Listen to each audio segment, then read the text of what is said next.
quase um mês de angústia. A família, os amigos, os colegas de trabalho rezavam por um final feliz. O mundo acompanhava cada notícia. Nesta quinta, a história dramática do sequestro do jornalista americano Daniel Pearl chegou ao fim. A Embaixada dos Estados Unidos no Paquistão confirmou que ele foi brutalmente assassinado no cativeiro. Nossos piores medos acabam de se realizar, disse o representante da família de Daniel Pearl. Era a confirmação da morte do jornalista sequestrado dia 23 de janeiro na capital do Paquistão. Colegas dele, como John O'Neill, dizem que Daniel era irreverente, brincalhão, gostava de música, tocava vários instrumentos. A mulher de Daniel, grávida de 7 meses, disse: "Somos duas pessoas que se conheceram e se apaixonaram porque temos o mesmo ideal, criar um diálogo entre as civilizações." Daniel e Marianne se conheceram na Europa. Viviam na Índia, onde Daniel dirigia a sucursal do Wall Street Journal. Daniel desapareceu quando tentava entrevistar um grupo de radicais islâmicos em Karachi, com um revólver apontado para a cabeça, algemado. Assim, 4 dias depois, os sequestradores confirmaram a captura. A polícia do Paquistão prendeu 3 suspeitos. Eles denunciaram Ahmed Omar Sheikh. Ele disse que Daniel estava vivo. O presidente do Paquistão, Pervez Musharraf, em visita aos Estados Unidos, também disse que Daniel não tinha sido morto. Marianne fez vários apelos. Chegou a se oferecer para ficar no lugar do marido. Mas Ahmed Omar desmentiu o primeiro depoimento. Há 3 semanas não havia notícias de Daniel Pearl.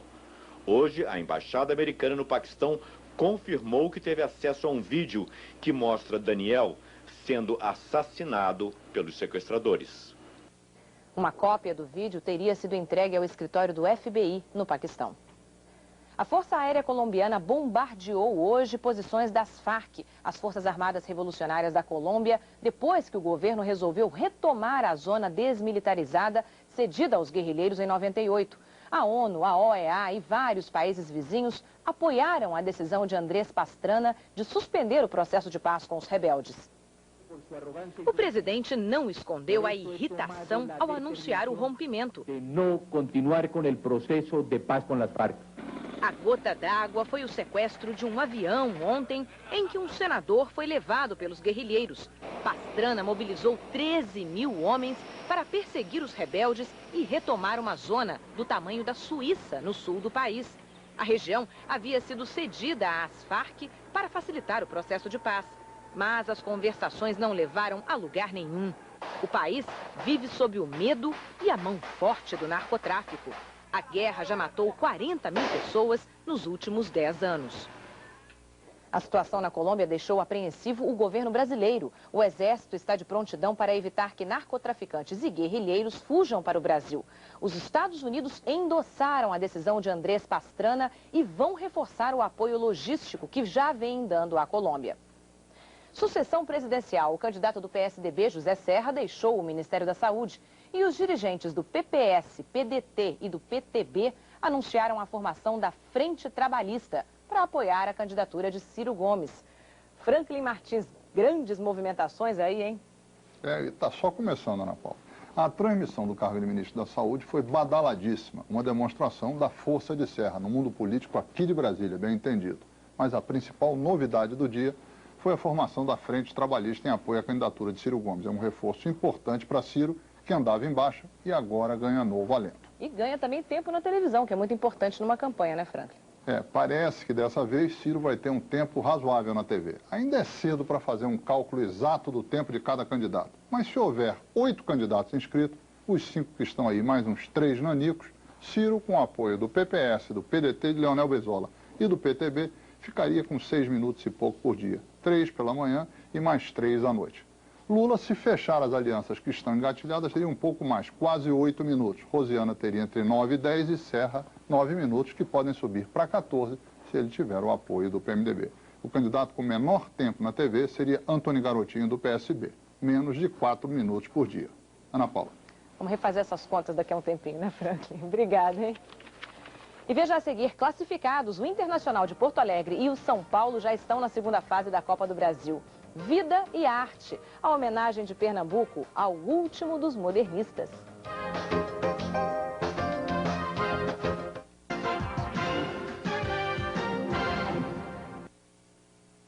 Rússia ameaça abandonar os Jogos de Inverno. A gota d'água foi o exame antidoping feito numa atleta russa antes da prova de cross-country. O resultado mostrou um nível alto de hemoglobina no sangue e ela foi impedida de participar da competição em que era a favorita.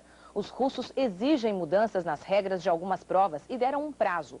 4 da tarde de amanhã, horário de Brasília, meio-dia, em Salt Lake City.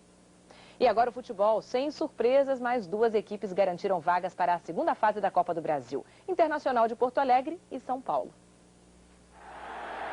13-1-0, confusão na área e o gol de cabeça do zagueiro Almir Conceição. O empate do São Paulo, escanteio cobrado por Souza e o gol de cabeça de Kaká. No segundo tempo, Reinaldo recebe livre e marca 2-1 São Paulo. O terceiro do São Paulo é de Reinaldo.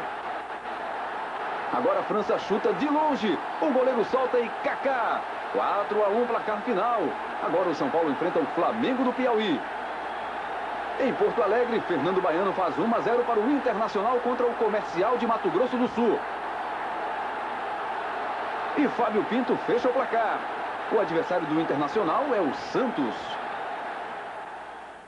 Há 80 anos acontecia a revolucionária Semana de Arte Moderna.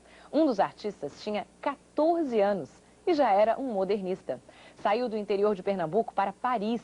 Um fenômeno elogiado por Di, influenciado por Picasso. Hoje, ele está prestes a completar 95 anos. É o nosso único pintor modernista ainda vivo. Nas páginas de um livro lançado agora à noite no Recife, Vida e Obra de Cícero Dias. Uma homenagem para o artista, um presente para os fãs. Paris, Rua Longchamp. Este é o endereço do artista plástico Cícero Dias. Há 65 anos, ele deixou Pernambuco para se tornar um cidadão do mundo. No ateliê, as lembranças. Esse é o bonde muito antigo que ia para o Farol. Em Olinda, Olinda, Farol. Os quadros, as cores e as paisagens da infância que nunca saíram da memória. Quem primeiro viu essas cores foi Joaquim Nabuco, perto do mar. Os grandes canaviais tinham a mesma cor do mar. Cícero Dias é o único pintor modernista ainda vivo. Tinha 14 anos quando foi lançada em São Paulo a Semana de Arte Moderna. Pouco tempo depois, teve o talento reconhecido por artistas como Di Cavalcanti. Mas a maior influência veio do amigo e compadre Pablo Picasso, padrinho da filha Sílvia. Seu último trabalho está no Parque de Esculturas do Marco Zero, no Recife Antigo. Um painel em comemoração ao novo milênio. Foi a realização de um sonho, a obra em contato com o povo. A arte, o talento, as histórias de Cícero Dias estão agora impressos nas páginas de um livro. Como ele mesmo diz, a sua mais completa biografia. É uma homenagem ao artista plástico que no próximo mês está aniversariando. Vai fazer 95 anos. As 350 páginas contam a vida e a obra de um artista que já não consegue pintar, mas que se tornou cidadão do mundo pela força de sua arte.